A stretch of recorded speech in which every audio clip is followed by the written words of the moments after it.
오늘 아침에는 우리가 지난 시간에 이어서 회개에 대해서 주님께서 하신 말씀 다시 한번 살펴보겠습니다.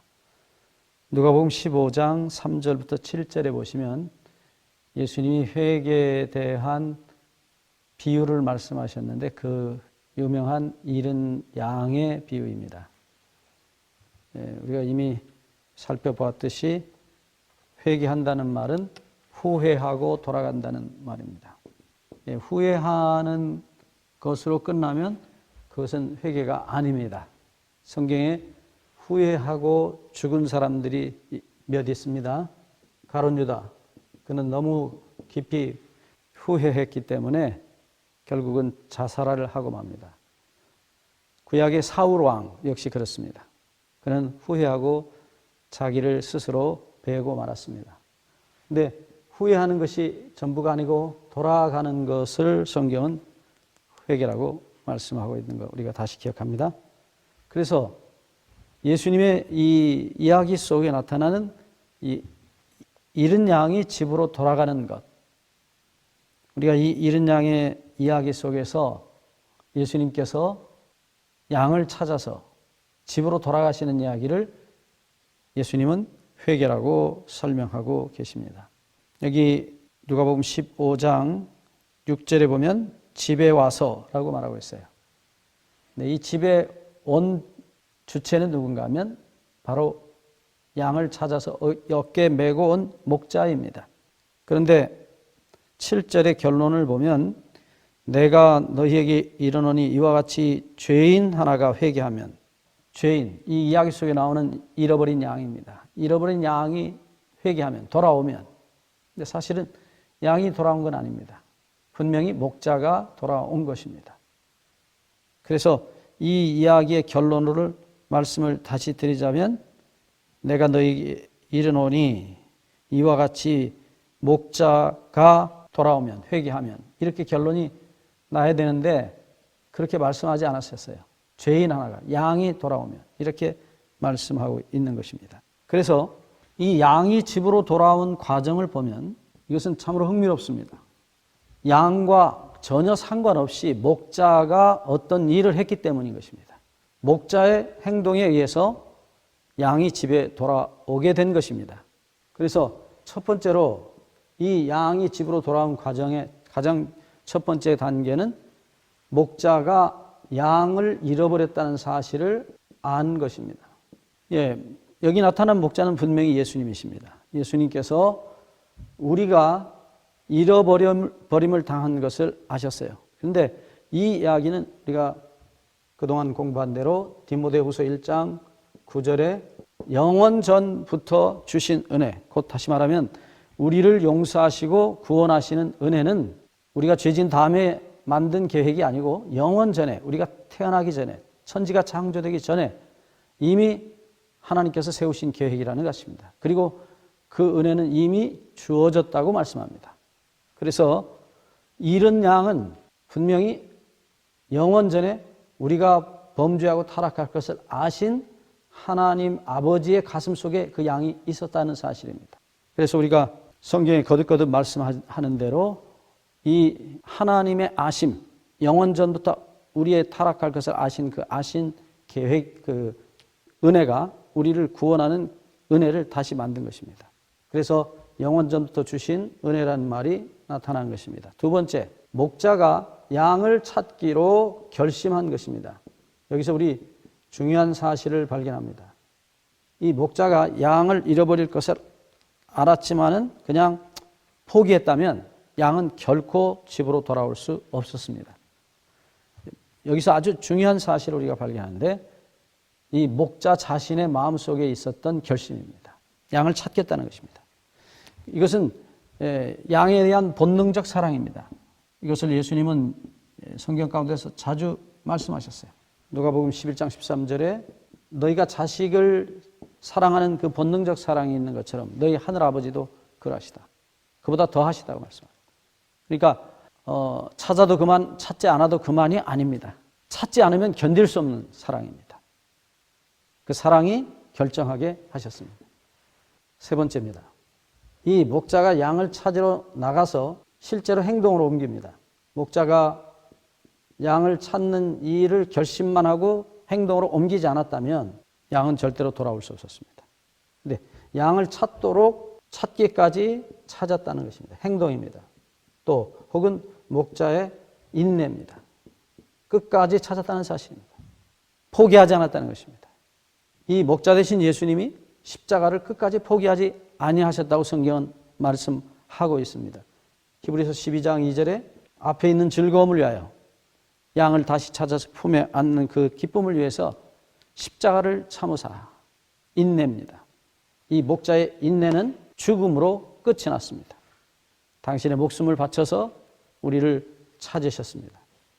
그 다음 네 번째입니다.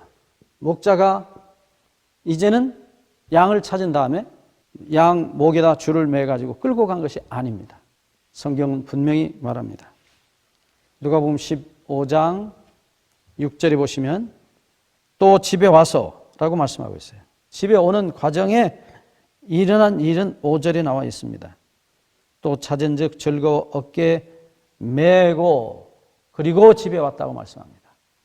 그래서 이 목자가 양을 찾은 다음에 목에다 줄을 매가지고 끌고 온 것이 아니고 목자가 양을 업고 돌아왔다는 사실입니다. 자, 여기 업었다는 말은 히브리 말은 주로 쓴 말이 나사라는 동사입니다. 이스라엘 말입니다. 이 히브리어의 나사라는 말은 들어서 어깨에다가 엎는다 혹은 품에 안는다 그런 뜻이에요. 그리고 옮긴다는 뜻입니다. 그래서 이 단어가 사용된 예들을 찾아보면 아주 흥미롭습니다. 나사. 아주 은혜로운 동사예요. 하나님께서 신명기 32장 11절을 보시면 과거 이스라엘 백성들을 애굽에서 건져내신 다음에 마치 독수리가 새끼를 업고 날아오듯이 너희들을 내가 업고 날아왔다고 말합니다. 땅에 있는 수많은 사자나 호랑이, 곰, 수많은 야수들이 아무리 소리를 지르고 아무리 뛰어봐야 가장 높은 하늘을 나르는 그 독수리를 당할 재주가 없습니다. 하나님께서 그들을 그렇게 업고 오셨다라고 말하고 계십니다. 업고 오신 하나님. 나중에 이사야 63장 9절에 보면 이스라엘 백성들이 자기들의 조상들의 이야기를 추억하면서 했던 말에도 똑같이 나와 있어요. 하나님께서 그들을 업고 안고 오셨다고 말합니다. 누구도 해할 수 없는 것입니다.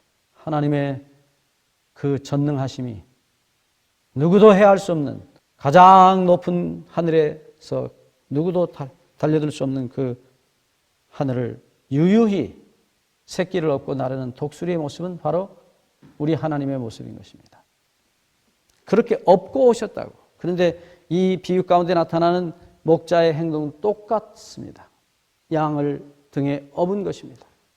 이 이야기는 우리가 성경에서 분명히 하나님께서 여러 번 구약의 여러 노래들 가운데 시편에 우리를 품에 안으시고 이사야 선지자도 똑같은 우리 어린 양들을 품에 안음 같이 우리를 인도하셨다고 거듭거듭 이 말씀을 하고 있습니다. 그래서 업고 돌아오시는 예수님은 에베소 2장 5절과 6절에 이렇게 말씀합니다. 하나님께서 예수님과 함께 우리를 살리셨고 그리스도 안에서 예수님 안에서 우리를 품으신 예수님과 함께 우리가 하늘 보좌에 하나님의 보좌에 이미 앉았다고 말하고 있어요. 하늘까지 돌아갔다고 이미 말씀하고 있어요. 다시 말하면 이 회개는 돌아가는 일입니다. 아버지 집으로 돌아가는 일입니다.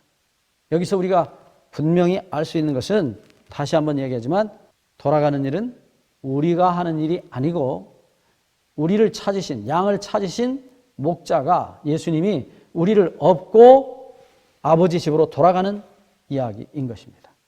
그래서 회개는 우리의 이야기가 아니고 예수 그리스도의 이야기입니다. 예수님께서 온 하늘을 버리고 우리를 찾으시려 이 땅에 오셨고 우리를 찾으신 다음에 당신의 용서의 어깨 위에 우리를 메시고 아버지 집으로 돌아가는 이야기입니다. 그것을 예수님께서 회개라고 말씀하셨고 그 회개의 마지막은 무엇인가 하면 잔치입니다. 여기 누가복음 15장 6절 말씀에 보시면 어깨에 메고 집에 와서 그 벗과 이웃을 불러 모으고 말하되 나와 함께 즐기자. 나의 잃은 양을 찾았노라. 즐기는 일입니다. 잔치하는 일이에요. 우리는 지옥에서부터 천국으로 우리 주님의 등에 업혀서 아버지 하나님의 집으로 돌아가는 일을 할 것입니다. 어떤 분이 천국 가는 길에 발자국이 4개였는데 가다 보니까 발자국이 2개로 변했다. 또 가다 보니까 발자국이 4개더라.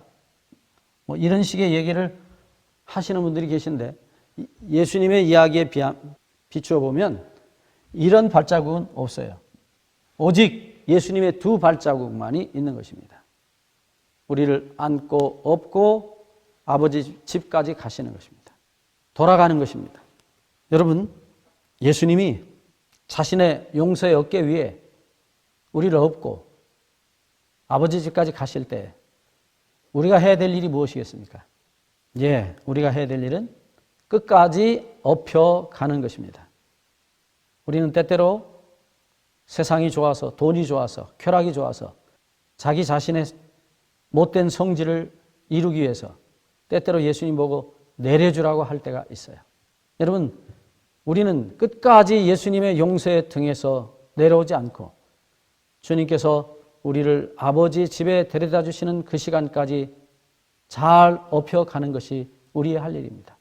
이 이야기 속에서 양이 한 일은 목자가 와서 집에 가자고 말씀할 때 목자의 등에 업힌 것 외에는 양이 한 일이 아무것도 없어요.